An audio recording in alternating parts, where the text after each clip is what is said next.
Rigel O. Fortes, 16 years in service. Ravina S. Kalilap, 6 years in service. Rochelle de Nogales, 11 years in service. Darlene May Ocampo, 11 years in service. Beverly Lauraya, 38 years in service. Mar F. Salbon, 18 years in service. Arlene S. Season, 18 years in service. Angelique B. Hiliebre, 11 years in teaching. Clarita I. Gacelo, gurong tagapamatnubay ng San Miguel Elementary School, 38 years in service.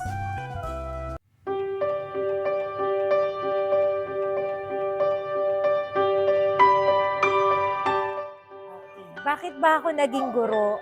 Kahit ako hindi ko alam kung bakit ako tumagal ng 16 years sa pagtuturo ng kinder. Naaalala ko lang, na-inspire ako ng isang teacher ko ng high school sa physics na nanggaling sa PNU. Napakagaling kasi niyang teacher sa physics. Wala akong maisip kung ano yung gusto ko talagang trabaho. Kaya mag-isa akong pumunta sa PNU after graduation at nag-try akong mag-apply for teaching. Pero, sad to say, dapat talaga physics talaga ang major ko. Naabutan lang ako ng cut-off. Ang third choice ko ay kindergarten. Habang nagtuturo ako sa public school, dun ko na-realize na kahit anong major pala ang pagtuturo, basta nasa'yo yung puso sa pagtuturo at pagmamahal sa bata, tatagal ka sa pagtuturo. Pinili ko maging guro kasi bata pa lang ako. Parang yun yung talagang pangarap ko na maging guro.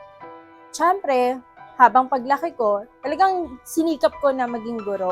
At ngayon, bilang isang guro na, ginagawa kong inspirasyon yung sarili ko para matuto yung mga bata. Sa tuwing nakikita ko yung mga bata na pumapasok araw-araw, kahit may mga batang walang baon, hirap silang pumasok sa school, pero kung sila nga hindi sumusuko sa school, so bakit ako susuko, di ba? Kaya pinipili kong maging guro dahil yung mga bata na gusto ko talaga na bago matapos tong school year na to, matuto sila sa tulong ng kanilang guro. Pinili ko ang profesyon na ito dahil naniniwala ako na ang bawat kabataan ay may natatanging kakayahan na maaaring malinang at mahubog sa paaralan. Nais kong maging isa sa mga tumulong o humasa sa kanilang natatanging kakayahan para makamit ang kinabukasan. Nakakapagod maging guro, oo, pero wag natin kalimutan kung bakit natin ginagawa ang ating profesyong ito. Kaya, laban lang. Pinili kong maging isang guro. Sa palagay ko yun ang aking bukasyon na pinagkaloob sa akin ng Panginoon na maglingkod sa mga batang mag-aaral. Actually, dream ko yon nung bata pa ako. Pero habang nakaserbisyo ko, na ibang pananaw ko bilang isang guro. Nais ko palang maging guro kasi nais kong maging bahagi ng mga buhay ng mga bata upang maimulat sila na maging mabuting mag-aaral, mabuting mamamayan, mabuting mga anak ng kanilang mga magulang. Childhood dream ko siya. So, bata pa lang ako, gusto ko na talagang maging isang guro. So, nung ako ay naging isang teacher, very fulfilling kasi na-reach ko or naabot ko kung ano man yung pinapangarap ko nung ako ay bata pa. Sa totoo lang, hindi ko first choice ang pagtuturo. Ngunit sinubukan, umalis at muling bumalik. Siguro sadyang nakalaan para lang paggabay sa mga batang nangangailangan.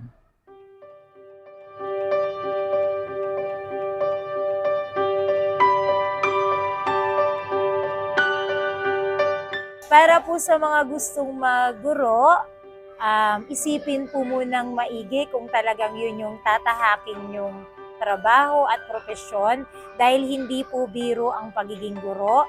Kailangan po ay hindi lang ikaw ay magaling, dapat po ay nandoon ang passion, ang pagmamahal, ang puso sa mga bata at pagmamalasakit para tumagal po kayo sa propesyon ng pagiging guro. Para sa mga gustong maging guro, Tiyagain nyo lang. Magsikap lang kayo. Tunay na maabot yung mga pangarap nyo. Sa mga bata na gusto din maging guro kagaya ko, walang mahirap, basta gusto mo talaga silang matuto. I'm sure na kaya nyo rin yan, kung nakaya ko.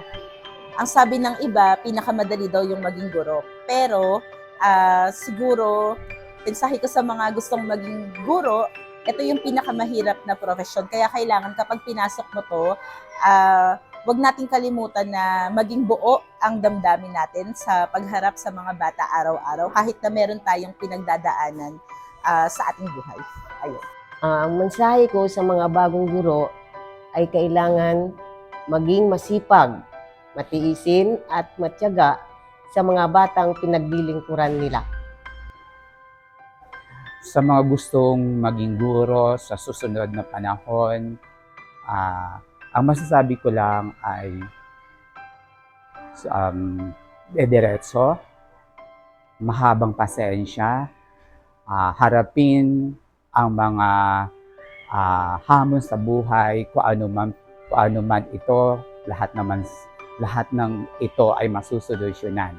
Kung may problema sa paaralan, sa mga ating mga nakakataas, yan naman ay pinag-uusapan. Basta't ang layunin natin sa ating mga kabataan ay maidiretso at maitawid ang kanilang mga pangarap sa buhay. Para sa mga nais maging guro, ito ang aking mensahe para sa inyo. Napakalawak na mundo ang pagiging isang guro. Madaming mga sakripisyo na dapat ay laging handa kayo para maibigay natin ang ating best sa ating mga mag-aaral.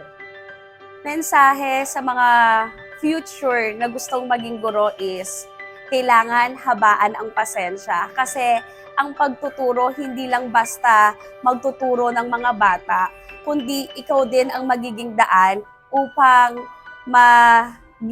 magkaroon sila ng magandang attitude or behavior. Sa mga nais maging guro, isipin nyo lang na kayo ay naglilingkod sa ating Panginoon at sa mga batang nangangailangan.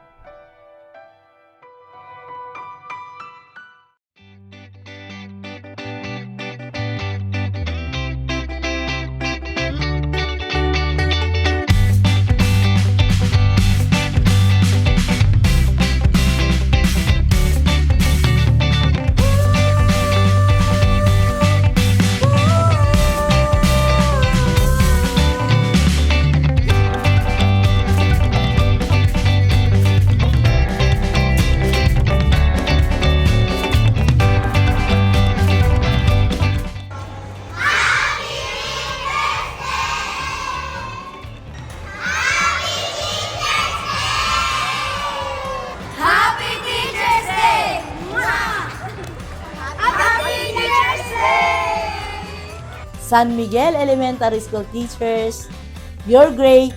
Happy Teacher's Day!